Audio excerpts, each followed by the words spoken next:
Assalamualaikum warahmatullahi wabarakatuh. Apa kabar kalian semua, wahai ulul albab?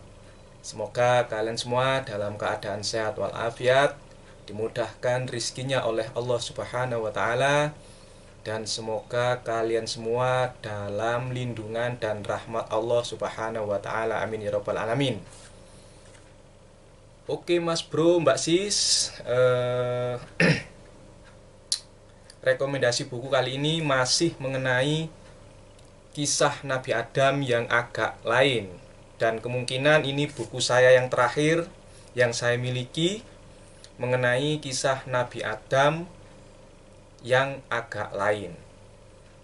Tapi sebelum itu, bos-bosku, saya akan mengutip ya sebuah ayat Al-Quran, yaitu surat Al-Anbiya surat ke-21 ayat ke-7, yaitu kami tiada mengutus rasul-rasul sebelum kamu dalam kurung Muhammad, melainkan beberapa orang laki-lki yang kami beri wahyu kepada mereka. Maka tanyakanlah olehmu kepada orang-orang yang berilmu jika kamu tiada mengetahuinya. Nah, teks Al-Qur'annya, ya sebentar, saya lupa ini ndak membuka Al-Quran digital saya ini. Sebentar ya bos. Surat 21 ayat ke-7 ya, 7. Nah, di dalam surat Al-Anbiya ayat ke-7 di sini tuh teks Al-Qur'annya tertulis fas'alu ahla dzikri in kuntum la ta'lamun. Maka tanyakanlah olehmu kepada orang-orang berilmu jika kamu tiada mengetahuinya. Ini terjemahan yang ada di Al-Quran digital yang saya miliki. Jadi ahla dzikri itu diterjemahkan orang-orang yang berilmu. Coba kalian buka kitab-kitab tafsir yang kalian miliki mengenai ahlu dzikri ini. Ini diterjemahkan apa? Karena saya sudah membuka beberapa kitab-kitab tafsir yang saya miliki itu terjemahannya berbeda. Namun penafsirnya bagaimana? Tentu kalian harus membuka sendiri dalam kitab tafsir ya. Kenapa ahlu dzikri ini di sini diterjemahkan menjadi orang-orang yang berilmu? Sedangkan di dalam kitab tafsir yang saya miliki ada yang menerjemahkan ahli kitab, kalau saya nggak salah ingat. Lalu ada yang menerjemahkan orang-orang yang memberi peringatan atau apa itu, lupa saya itu. Coba kalian buka ya. Jadi di sini kita harus menanyakan kepada orang-orang yang berilmu. Semua buku yang saya rekomendasikan, jangan keburu mengatakan sesat dulu bos. Tanyakan kepada orang-orang yang memiliki ilmu. Seperti yang saya katakan sebelum-sebelumnya, tanyalah kepada ahlinya bos. Siapa mereka? Bisa ustadz Anda, kiai Anda, atau saudara Anda yang saat ini mondok di pesantren atau belajar agama di universitas-universitas. Kalian tanyakan bos. Oke?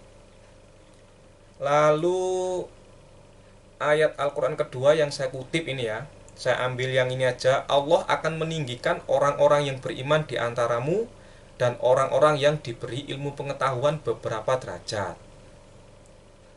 Dan saya meminta kalian untuk membaca kitab-kitab tafsir lagi mengenai makna kata ilm atau ilmu di dalam teks surat Al-Mujadilah ayat 11 ini. Karena nanti ada sangkut pautnya dengan makna ahli dzikr di surat Al-Anbiya ayat ke-7.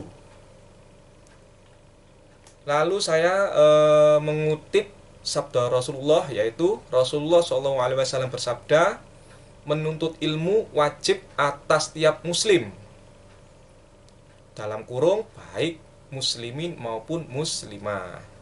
Ini adalah hadis riwayat Ibnu Majah. Jadi menuntut ilmu itu wajib bos. Menuntut ilmu bisa di sekolah, pesantren, atau membaca buku, dan lain-lain. Kalian coba cari bagaimana menuntut ilmu itu seharusnya atau di mana saja. Jadi menuntut ilmu adalah wajib menurut Rasulullah, bos. Tafsirannya gimana hadis ini? Tentu kalian harus tanyakan kepada ahlinya, bos. Lalu saya mengutip lagi hadis Nabi, yaitu Rasulullah Shallallahu Alaihi Wasallam bersabda, satu bab ilmu yang dipelajari oleh seseorang adalah lebih baik baginya daripada dunia dan apa yang ada di dalamnya. Ini adalah hadis riwayat Ibnu Hibban dan Ibnu Abdil Bar. Jadi begitu mulianya ilmu dan orang-orang yang menuntut ilmu, bos. Jadi saya mengajak kalian itu membaca buku, mempelajari ilmu, bos. Untuk tafsiran hadis ini tentu kalian harus tanyakan kepada ahlinya. Nah, ini mengenai menanyakan kepada ahlinya, bos ya. Nabi Muhammad SAW bersabda, dalam setiap keahlian hendaknya kalian mencari pertolongan para ahlinya. Hadis ini tidak ada riwayatnya, bos, tidak ditulis riwayatnya karena saya ambil pada kitab terjemahan karya Syekh Abdul Qadir Al-Jailani. Apa nama kitab terjemahannya? Nanti, bos, akan saya rekomendasikan. Jadi hadis ini saya ambil dari kitab karya Syekh Abdul Qadir Jailani. Tentu yang saya miliki adalah yang terjemahan bahasa Indonesia, bos. Karena saya orang awam, tidak bisa membaca Arab gundul. Lalu sebelum ini saya merekomendasikan kalian sejarah Nabi Adam yang agak lain dari penulis-penulis Nasrani, ya 3 kalau nggak salah. Nah, Nabi sendiri pernah bersabda seperti ini, apabila ahli kitab bercerita kepada kalian, maka janganlah kalian mempercayai dan jangan pula mendustakan mereka. Karena bisa jadi atau bisa saja mereka bercerita dengan kebenaran kepada kalian, lalu kalian mendustakannya, dan bisa saja mereka bercerita kepada kalian dengan kebatilan, kemudian kalian mempercayainya. Ini adalah hadis riwayat Bukhari dan Abu Daud. Jadi ya itu tadilah, ya jangan dipercayai, ya juga jangan diingkari. Kalian cross check dulu, bos. Baca, banyak-banyak baca. Jika kalian menonton video awal-awal saya yang saya rekomendasikan, yaitu kalau saya nggak salah ingat kitab Mahfuzat, itu ada, bos, mengenai buku, mengenai ilmu, di situ ada, bos. Coba kalian miliki buku itu, bos, supaya kalian nggak gampang sesatkan orang lain, bos. Dan ini hadis terakhir yang saya ambil, ya, saya kutip. Nabi Shallallahu Alaihi Wasallam bersabda, hikmah adalah milik Muslim yang hilang. Di mana saja dia menemukannya, maka ia berhak mengambilnya. Keringetan, bos, panas Surabaya, bos, hot. Nah, coba jika kalian itu membuka kitab tafsir mengenai makna kata ilmu, maka ini ada sangkut pautnya dengan ayat-ayat sebelumnya dan hadis-hadis sebelum ini, bos. Mengenai hikmah, ahli dzikir, ahli ilmu, dan lain sebagainya. Jadi yang dimaksud ilmu di dalam Islam itu apa? Apakah knowledge, apakah science, ataukah keduanya? Yang dimaksud ilmu adalah knowledge dan science. Jadi kalian harus memiliki kitab-kitab tafsir, bos. Jangan menafsirkan dengan pendapat Anda sendiri, kecuali Anda itu sudah pernah belajar, sudah pernah mondok, sudah pernah kuliah di Universitas Islam. Kalian mumpuni dalam tata bahasa Al-Quran, memahami bahasa Arab kuno, memahami bahasa Arab dialek, dan memahami bahasa Arab modern. Kalau belum memahami, sudah baca aja, bos, kayak saya, baca buku aja, anteng, bos. Syukur-syukur kalian bisa mereview buku yang saya rekomendasikan. Saya tidak bisa, bos, jujur. Oke, ya. Sebelum kalian membaca buku ini, saya merekomendasikan kalian untuk membaca kitab tafsir Al-Azhar. Saya punya 2 kitab tafsir Al-Azhar dengan 2 penerbit yang berbeda. Yang pertama yang ini penerbitnya adalah Pustaka Panji Mas, Jakarta, Bos. Dan yang kedua, yang ini, ya, ini penerbitnya apa ini penerbitnya? Gema Insani Press. Kalau yang ini juz 1 juz 2, kalau yang ini jilid satunya isinya juz 1 juz 2 juz 3. Kenapa saya merekomendasikan kalian itu yang ini dulu? Ini sudah pernah saya bikinkan video rekomendasinya, Bos. Ya, di dalam kitab tafsir Al-Azhar ini, ya, di sebentar.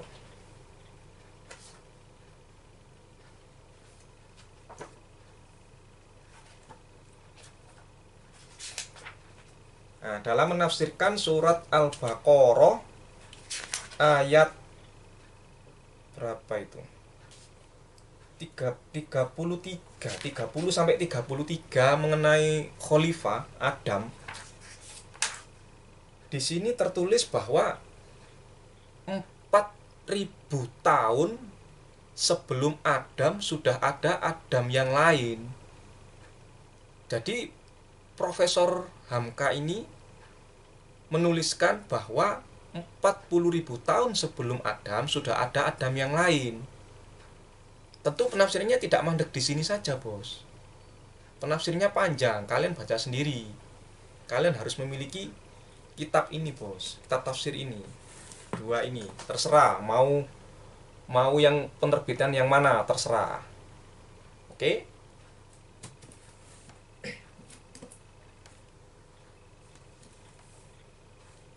Untuk secuil isinya kitab tafsir itu tadi, kalian bisa tonton video saya di video saya yang sebelum ini, Bos. Sampean tonton. Setelah itu kalian bisa baca dua buku ini, karya Gus Mustafa. Ya, ini ternyata Adam dilahirkan. Yang kedua, Adam tidak diusir dari surga. Sudah saya bikinkan video rekomendasinya, Bos. Kalian tonton. Lalu buku yang ketiga, setelah itu kalian, waduh, bukunya lupa taruh mana, Bos. Itu bukunya ternyata Adam dan Hawa bukan manusia pertama. Saya lupa naruhnya, Bos, bukunya.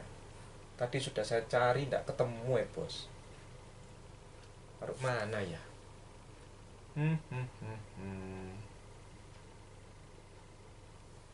Lupa, Bos, lupa.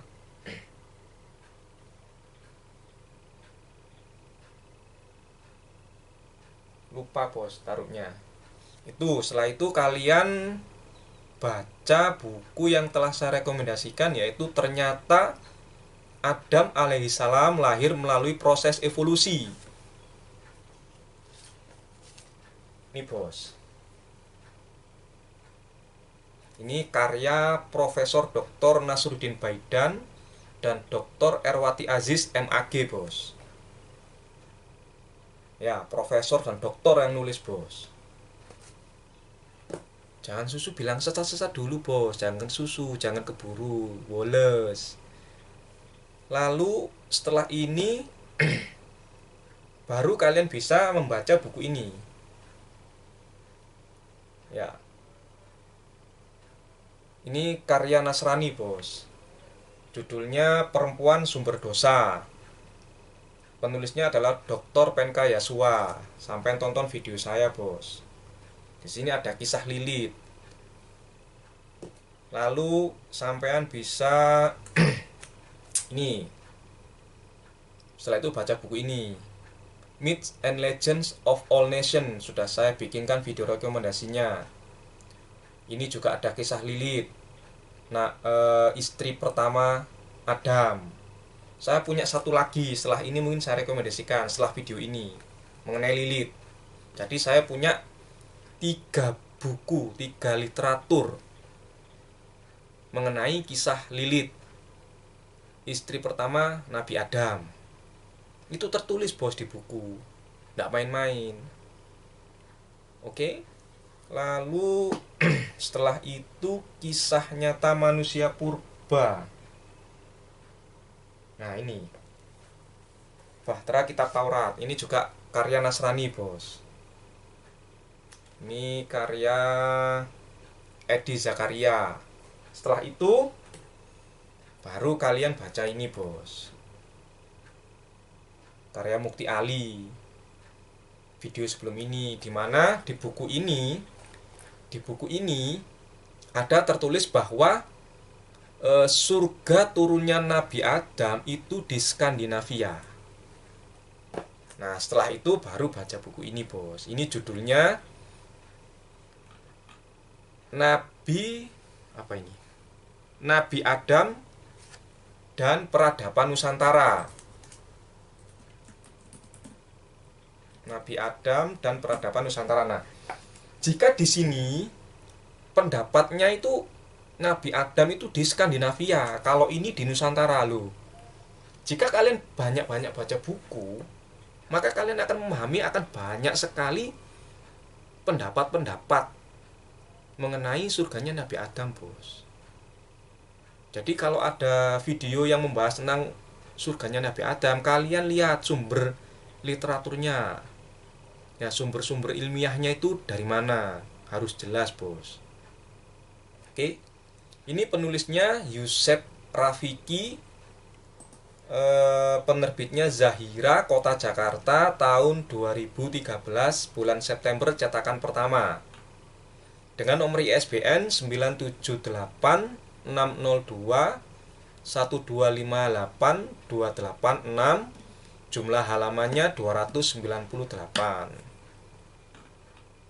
Langsung ya, bos, saya langsung ke tulisan di belakang cover buku ini. Tertulis sebagai berikut.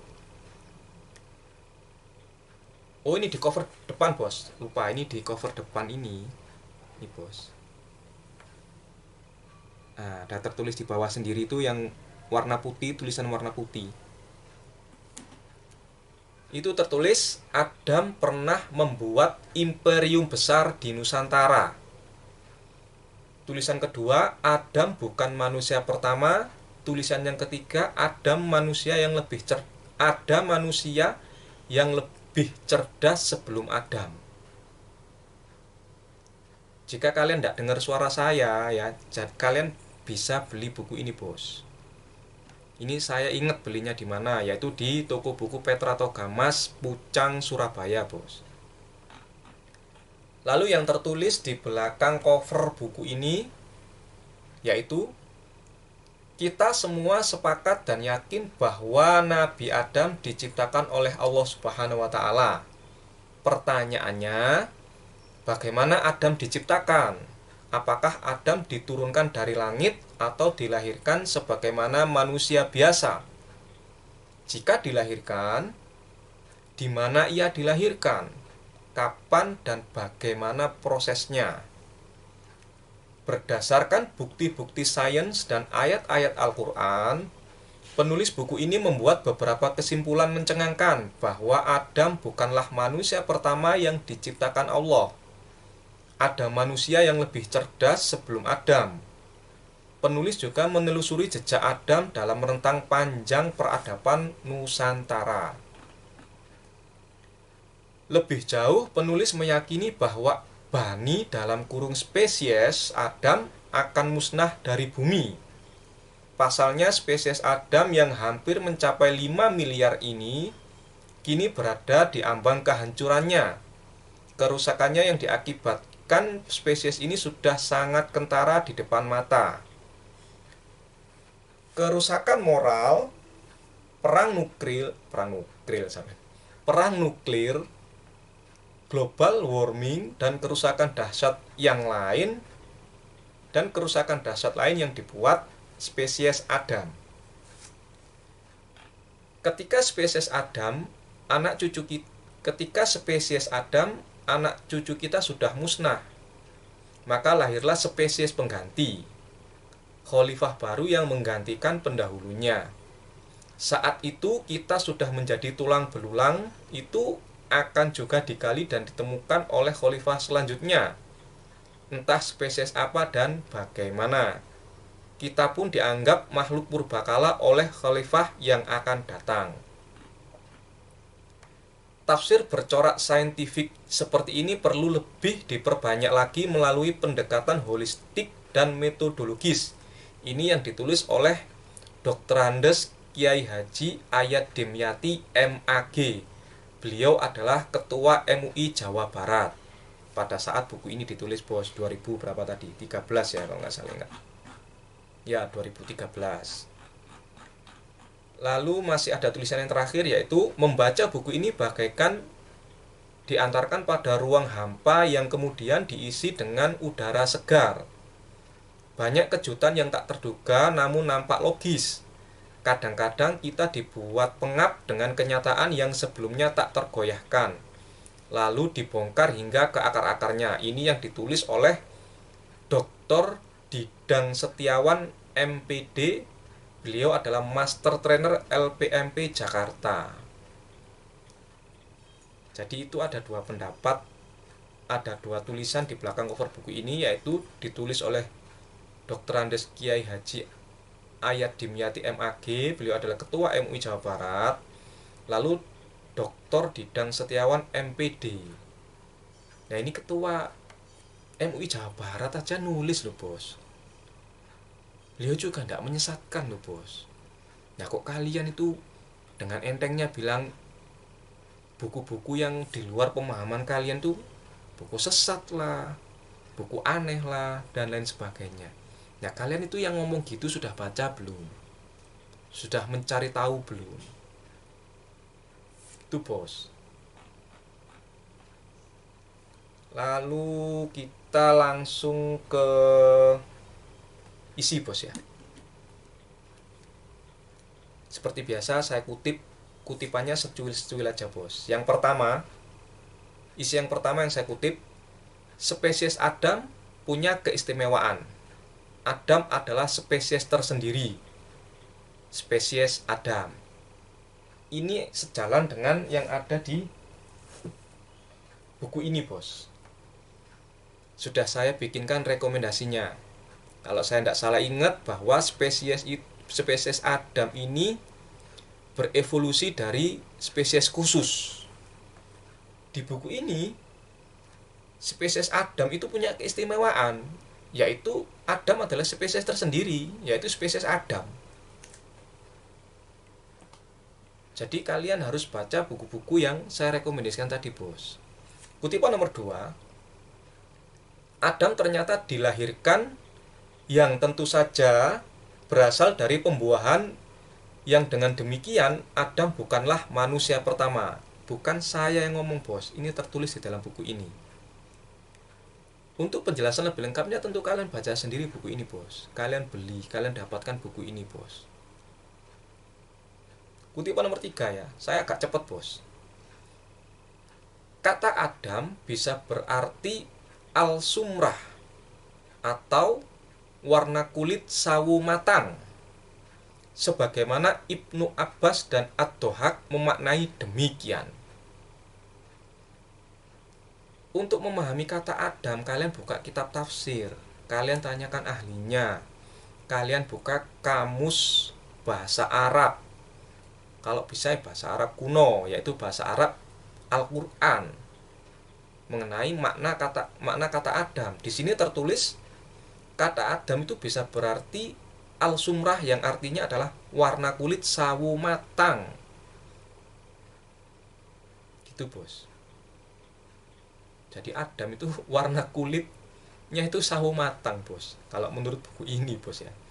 Penjelasannya bagaimana? Tentu kalian harus baca sendiri dalam buku ini bos.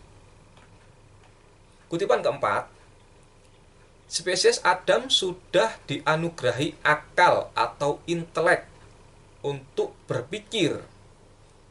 Ulul albab atau ya agama ulul albab adalah mereka yang mempunyai kelebihan dalam hal pengembangan akal dan pikiran atau mempunyai daya intelektualitas. Al-Quran menghendaki Adam agar menjadi ulul albab untuk memfungsikan kekhalifahannya di dunia ini. Saya sudah memberikan penjelasan ya dari kitab tafsir Al-Misbah di buku, kalau saya nggak salah ingat, di video rekomendasi buku ini. Coba kalian tonton. Di sini di video ini saya memberikan ulasan mengenai ulul albab yang saya ambil dari kitab tafsir Al-Misbah karya Profesor Quraisy Shihab. Coba kalian bandingkan dengan yang ini. Lalu kutipan yang kelima, surga yang dihuni Adam beserta istrinya itu bukanlah surga yang secara penuh mengandung beragam kenikmatan, karena masih ada larangan. Mengapa surga Adam masih ada larangan? Secara umum, surga yang dijanjikan kelak bagi orang-orang yang bertakwa adalah surga yang benar-benar steril dari godaan-godaan setan.